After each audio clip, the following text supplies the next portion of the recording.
Hello fellow modelers. I wanted to show you my 70 Roadrunner.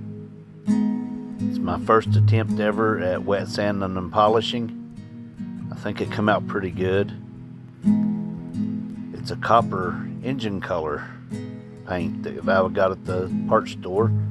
The interior is fiery orange from Testors, and the mini light wheels, they're from Mean Machine 3D products. I hope you like it.